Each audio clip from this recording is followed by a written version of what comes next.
en tant que dinosaure du fitness, je vous présente. Le mouvement, il va bien. Je vous présente Gary et Mathieu. Allez, merci, merci. C'est bon, c'est bon. Super, merci à vous d'être là, ça fait vraiment plaisir. Merci à Christophe pour la confiance pour cette dernière conférence du vendredi. Donc aujourd'hui, je vais vous parler d'un sujet qui me passionne tout particulièrement parce que c'est ma spécialité, qui est l'obésité, notamment chez les femmes, évidemment. Enfin, pas évidemment d'ailleurs. Alors, l'obésité est un fléau à éradiquer pour moi. Vraiment, les mots sont importants. Ça va, vous m'entendez bien? Oh, super. Hop là, on est parti. Alors, comme vous le savez peut-être déjà, une personne sur deux en France est en situation de surpoids. Voilà, c'est factuel, c'est réel, c'est comme ça. Une fois sur deux, une Français sur deux, quand vous regardez autour de vous, il y a forcément, pas forcément Fitex, vous allez me dire, parce qu'il y a quand même pas mal de coachs, mais si vous allez au supermarché, demain, vous regardez à gauche, à droite, vous avez une personne en situation de surpoids. Le pourcentage d'hommes, le pourcentage de femmes. Donc les hommes sont plus touchés que les femmes, mais ne disent pas de la même façon.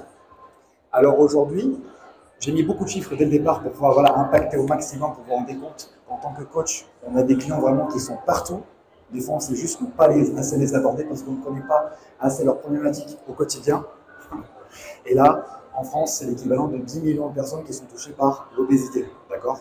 Donc ça ne sort pas de nulle part, ça ne sort pas de mon cul non plus. c'est vraiment... Voilà, de toute façon, vous savez l'heure, je vais le dire. Donc voilà, 10 millions de personnes qui sont obèses en France. Donc voilà, ça représente un quart, voire un cinquième suivant les régions. Donc voilà, exactement. Donc peut-être que vous ne savez pas qui je suis exactement. Donc on va faire en sorte qu'on apprenne à se connaître un peu plus ensemble ce soir. Donc moi, c'est Gary Babo, comme Christophe l'a dit précédemment. J'ai fait plus de 7000 heures de coaching à mon actif. Donc voilà, ça fait ma 8e année de coaching. Donc je ne suis pas un dinosaure comme lui, mais ça s'y approche. J'ai fait perdre plus de 7245 kilos à mes clientes. Donc, je suis vraiment spécialisé dans l'obésité chez la femme de 20 à 60 ans, oui. Et j'ai déjà réalisé la plus grosse perte de poids que j'ai fait, c'est 60 kilos sur une seule personne. Donc elle est passée de 140 à 80 kilos. Et j'en parlerai juste après, avec un témoignage vraiment aux petits oignons. Bon voilà, 8 ans mon actif, 7 heures de coaching, plus de 400 clientes. Et surtout, grâce à ça, j'étais jusqu'à pas très longtemps le numéro 1 dans ma ville, jusqu'à ce que mes coachs me dépassent il n'y a pas si longtemps que ça. Donc ça, c'est cool, ça me fait plaisir. Ça veut dire que mes coachs aussi profitent de mon savoir et me dépassent, et ça fait grand plaisir. Hop. Alors, il y a quelque chose qui se passe avec la spécialisation, vraiment quand on est spécialisé. Donc, un coach sportif, il doit se spécialiser, pour moi aujourd'hui, le plus rapidement possible. Même quand il sort de diplôme, il est tout frais, il est frais comme un gardon, et pas fumé comme un saumon. Mathieu, c'est pour toi. Pour toi aussi, François, c'est sur le sable. Quand on est spécialisé, ce qui est bien, moi, je ne connais pas beaucoup de coachs qui sont spécialisés sur l'obésité. Donc, peut-être qu'il y en a, il en existe, mais en tout cas, ça existe très peu. Et le fait d'être spécialisé, ce qui est bien avec ça, c'est qu'il y a des personnes qui peuvent venir beaucoup plus loin que dans les 10, 20, 30 km. Je vous ai mis cette carte avec ma petite tête ici, où j'habite ici à Orléans, et ça m'est arrivé d'avoir des personnes à 1 heure, 1 heure et demie, 2 heures, 3 heures et demie de route, voire même 5 heures de route par Toulouse. Parce que c'est ma spécialité obésité, ils savaient qu'ils étaient entre bonnes mains, donc ils étaient prêts à faire de la route pour pouvoir se faire coacher en présentiel. Une personne obèse, ce n'est pas simple de la coacher en ligne, surtout pas au début, donc c'est important la présence. Mais il y a aussi des personnes qui viennent de toutes ces villes-là. Donc là, toutes les villes autour, de la Loiret, etc., ça c'est mon département. Et pourquoi je vous donne ces stats-là? Parce que c'est aussi important, quand on est coach, de savoir de quelle ville nos clients viennent pour pouvoir potentiellement mettre de la pub Facebook en place, ce genre de choses, pour pouvoir mentionner les bonnes villes et du coup augmenter son référencement et puis sa visibilité, tout simplement. Ah. Une autre statistique importante, avant de continuer, là c'est statistique par région de l'obésité, il y a un chiffre qui est vraiment assez fort. De 1997 à 2020, le taux d'obésité a doublé, passant de 8,5 à 17%. Est-ce que vous vous rendez compte? 17%.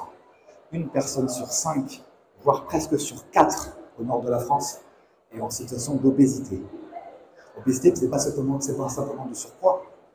c'est des problématiques derrière, des comorbidités potentiellement. Ça va être, voilà, ça peut être du diabète, ça peut être du cholestérol, ça peut être peut-être le développement d'un cancer prématuré, ça peut être énormément de choses. Et nous, en tant que coach, moi, c'était ma mission, le plus profond de moi, pour pouvoir arrêter ça. L'homme, il a éradiqué énormément de maladies, mais avec l'industrialisation, la mauvaise bouffe et plein d'autres facteurs, il a créé d'autres maladies comme l'obésité. Et ça, c'est pas possible. Il faut arrêter ça. Donc, ma proposition de valeur que je propose, moi, simplement, c'est que j'accompagne les femmes de 20 à 60 ans à perdre jusqu'à 60 kg sans passer par la chirurgie bariatrique. Donc, moi, je n'ai pas de concurrence. Je n'ai pas d'autres coachs qui font la même chose. Pour moi, ma concurrence à moi, c'est les opérations. C'est voilà, le bypass, c'est la sleeve, c'est l'anogastrique, c'est les médocs type Ozempic ou Wegovy, je crois, c'est ça. Ça, c'est mes ennemis parce que quand les coachs, quand les gens choisissent une solution, ils ne sont pas avec coach A ou coach B, ils sont est-ce que je prends un coach, est-ce que je me fais opérer. C'est ça la vraie concurrence et c'est ça la vraie problématique. Et dans ça, c'est ça notre concurrence. À toi, à nous, c'est ça notre concurrence. Et aujourd'hui, nos clients, nos prospects, ils ont déjà essayé énormément de solutions. Donc là, vous en connaissez peut-être quelques-unes, il y a des choses qui peuvent prêter à sourire. Comme par exemple, voilà, les shots d'ananas, c'était la mode à l'époque, les petits shots d'ananas, et je perds du poids, voilà, plein de méthodes. Et en fait, cela, malgré ce qu'on pourrait croire nous, professionnels, on est parfois sur la même ligne que ce genre de solution, des fois, marginal et totalement hors de santé, quoi. C'est quand même des bonbons minceurs, voilà, il y a des choses, il y a des vrais gens qui achètent ça. Donc ça, il faut se remettre dans le contexte. Et si vous parlez à vos clients ou à vos prospects, ils vont forcément essayer au moins une de ces solutions, voire presque toutes. Les causes de l'obésité, elles sont multifactorielles. Ça peut venir de plein de possibilités différentes. C'est pas simplement quelqu'un qui est obèse, quelqu'un qui mange trop. Non, quelqu'un qui mange trop, c'est la conséquence, mais en aucun cas la cause. On peut manger de façon émotionnelle. Voilà, j'ai une promotion, je fais de ça, je mange. J'ai une rupture amoureuse, ça va pas, je mange pour oublier. On peut rajouter boire, hein, ça fait la même chose. Et là, voilà. Ça peut être les métabolismes bloqués, ça peut être tout ce que vous pouvez dire à l'écran. Beaucoup de causes multifactorielles et des fois, c'est un ensemble de plusieurs choses. Moi, la première chose quand je prends une personne obèse, malgré ce qu'on pourrait croire, c'est pas parce qu'une personne a plus de poids à perdre que ça va être plus facile de la coacher. C'est pas parce qu'une personne fait 150 kg qu'elle va perdre 30 kg en 3 mois. Non, c'est impossible. C'est des fois, le traumatisme est beaucoup plus profond qu'une personne en surpoids. Vraiment plus profond. Avant que je sois formé à la PNL, à l'hypnose, à ce genre de techniques vraiment abouties, j'avais déjà une personne qui faisait 130 kg, en un an d'accompagnement, elle avait perdu seulement 10 kg. Seulement 10, parce qu'on avait fait du travail simplement de surface et pas en profondeur. Et quand on a une personne obèse, vraiment, le plus important, c'est le travail en profondeur et dès le départ. Vraiment dès le départ. Et justement, la génie, ce n'est pas ton identité. Pourquoi? Parce qu'une personne obèse, elle va se dire à chaque fois, donc, la phrase, elle va le verbaliser. Son identité, c'est « je suis grosse »,« je suis gros ». Et tant que la personne, elle n'a pas coupé ce schéma mental répétitif de dire « je suis gros », elle ne pourra pas perdre de poids, en tout cas de façon conséquente. Donc c'est hyper important dès le départ du coaching de couper ça pour pouvoir vraiment être efficace et devenir expert dans son domaine. Les conséquences de l'obésité, on n'en parle jamais, on est un peu, des fois, on a du mal à utiliser des mots, on a pas envie d'être trop violent, mais des fois, avec des personnes, ça a marché, des fois pas. Il peut arriver toutes sortes de conséquences. Il peut arriver, diabète, cholestérol, ne pas trouver de travail, donc subir de la discrimination à l'embauche. C'est une personne, souvent les employeurs, quelqu'un qui est en obésité, c'est quelqu'un qui n'est peut-être pas forcément dynamique, donc du coup, les personnes subissent ce genre de discrimination. Ça peut être aussi une solitude extrême. On arrive de ne pas arriver à se faire des amis, de ne pas réussir à avoir de copains, de copines, etc. Ça peut être aussi la stérilité, le suicide. Et voilà, on parle de choses vraiment très sympas ce soir. Ça peut être aussi un handicap, ça peut être aussi, bien sûr, en finir. Et ça, c'est quand même pas sympa. Pas sympa. Donc le cholestérol, je répète, ne pas avoir d'enfant. Je répète, ne pas avoir d'enfant. Et ça peut entraîner quand même jusqu'à la mort de la personne. Donc c'est important de dire les choses avant que ce soit trop tard. J'ai connu, il n'y a pas longtemps, il y a une de mes proches qui était dans cette situation-là. Malheureusement, je n'ai pas pu l'aider. Et elle est passée malheureusement de l'autre côté. Au niveau IMC, alors l'IMC, vous allez dire, bah, c'est un indicateur qui est nul, il est pourri cet indicateur. Bah, vous avez raison, sauf pour une personne qui est sédentaire. Pour une personne qui est sédentaire, c'est un indicateur qui est assez correct à utiliser. Dès qu'une personne veut faire du sport, l'IMC ne sera plus pertinent. Moi, l'indicateur que je prends vraiment en premier, c'est je prends la taille et le poids. Cette personne fait 1m60 pour 100 kg, donc à plus 40. Là, il va falloir lui dire effectivement, voilà, il y a plus 40. Là, ça ne va pas, ça peut entraîner des maladies que je vous ai citées juste avant. Alors, comment évaluer? Aujourd'hui, maintenant, on utilise des trucs de plus en plus sophistiqués, de plus en plus compliqués, de plus en plus galères à mettre en place. Au final, on ne les met jamais en place. Et là, c'est un ordre. Les bonnes vieilles photos des familles, le samedi, à jeun, la personne ne travaille pas, ok, photo, dos, face, super. Juste après avoir fait le petit pipi du matin pour se délaisser un petit peu, c'est pas mal. Donc les photos en premier, les mensurations avec un bon mètre de couturière. Ça, il y en a partout, ça coûte pas cher, c'est vraiment le top du top. Le troisième, ça peut être les performances sur l'exercice articulaire. Squat, traction, développé couché, soulevé de terre ou d'autres exercices que vous pouvez amener. Et seulement en quatrième, ça va être le poids comme indicateur. Et c'est ça qu'il y a à prendre en compte, c'est qu'en fait, aujourd'hui, 95% des femmes ne vont regarder seulement que le poids comme indicateur. Mais les femmes, notamment, rétention d'eau pour diverses raisons, avant les règles, pendant les règles, pour un stress, pas assez dormi, manger trop salé, trop bu, trop de sodium, eau, plus sel, rétention d'eau, donc plus de poids. Et si on ne regarde que le poids, bah, ça peut entraîner un cercle vicieux du pourquoi je prends un coach? Je prends du poids alors que j'en perds pas, alors en fait, ça se trouve, c'est que de la rétention d'eau et que le coach n'a pas été pertinent sur ce côté-là. Et la cinquième que j'aime bien aussi, j'ai pu investir dedans, c'est la pince e-biodie, peut-être que vous connaissez, il y a le stand juste là-bas. C'est une pince qu'on met, c'est non intrusif et pour les personnes bêtes, c'est vraiment pas mal. Et ça va pouvoir donner une masse grasse, non musculaire, masse osseuse, et ça permet de traquer pour les personnes bleues, voilà, les personnes avec un profil disque bleu, le fait qu'ils aient des chiffres, ça les aide bien de leur évolution, puis ça fait un peu de gamification, et les gens ils aiment de plus en plus quand c'est fun, quand c'est ludique et sous forme de jeu. Donc la pince e-biodie peut être aussi pas mal, en cinquième ça peut être assez intéressant. Alors là, pour finir et passer la main à mon compère Mathieu, j'ai envie de vous parler de Laetitia, voilà, que j'aurais bien voulu qu'elle soit là aujourd'hui. Donc là, Laetitia, elle a perdu 45 kg en 15 mois, d'accord? C'est quelqu'un qui était sédentaire, qui n'était pas du tout de sport, elle a la quarantaine d'années, elle a, je crois, 44 maintenant, ça fait 3 ans que je l'ai en coaching, 3 ans, elle est passée de « je fais pas de sport » à « je prends Gary », elle a pris le coaching toute seule dans un premier temps, et 2 mois après, son mari l'a rejoint. Ça se passe toujours comme ça. C'est toujours la femme qui commence et le mari qui rejoint. C'est incroyable. Je ne sais pas si c'est pareil pour vous. C'est un phénomène quand même incroyable. Donc là, Transfo, je pense qu'elle parle d'elle-même. Là, encore plus, elle a habillé. Donc bien sûr.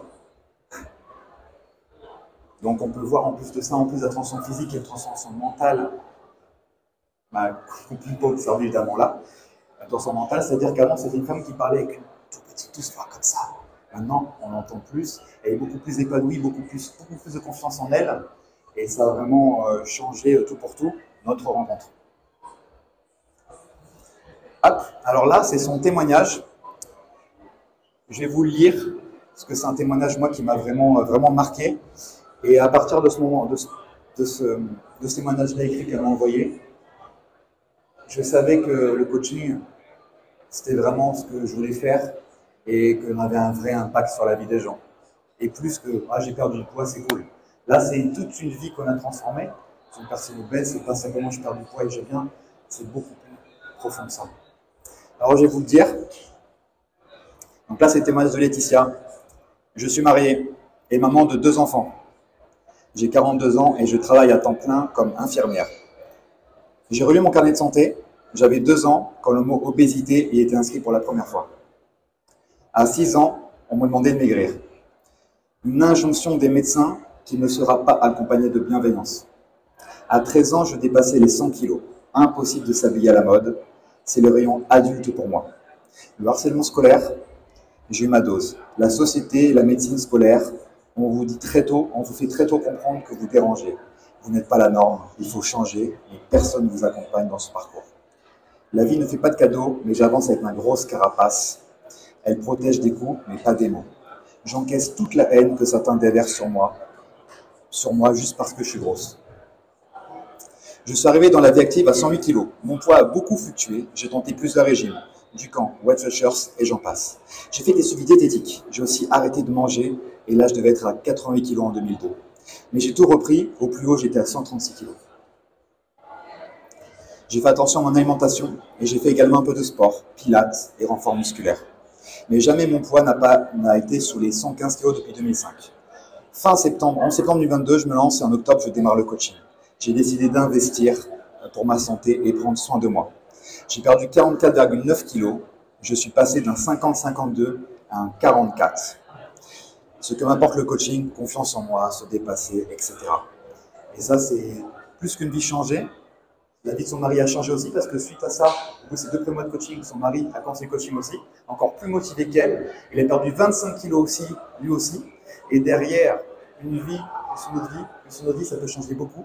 Leurs enfants aujourd'hui font du sport, c'est normal, ils les ont éduqués autour de ça. Ils sont déjà en salle, ils ont tous les deux, ils ont 16 et 18, donc en salle aussi. Ça mange bien à la maison et c'est ça l'impact qu'un coach peut vraiment avoir sur un fléau qui est l'obésité. Vraiment, j'insiste sur le mot fléau. Parce qu'aujourd'hui, on est de plus en plus en surpoids, de plus en plus obèse. Et en fait, s'il n'y a pas une réponse derrière, ça va cesser que d'augmenter au fur et à mesure des années. Et pour moi, ce n'est pas normal. Parce que si on n'arrive pas à coacher ces personnes-là, c'est comme, moi je le prends comme si c'était une non-assistance à personne en danger. Et c'est pour ça que ça me prend aussi fort à cœur. Avant de passer la main à Mathieu, je vais vous faire un petit cadeau. Voilà, comme Christophe nous a dit, on est sur YouTube. On est sur YouTube, donc là, si vous n'êtes pas abonné, je vous encourage à scanner le QR code. On fait des vidéos pour les coachs, donc pour apprendre à vendre plus, etc. Et surtout, vu que là, c'était une bribe de la conférence sur l'obésité, je compte d'ici la fin de l'année faire une big conférence en ligne, 1h30, 2 heures, je ne sais pas, pour vraiment léguer tout le savoir que j'ai appris pendant ces 8 années, pour donner le maximum de contenu et de valeur. Donc si vous voulez vraiment ne pas la rater, il faut scanner. Voilà, c'est tout pour moi. Merci beaucoup.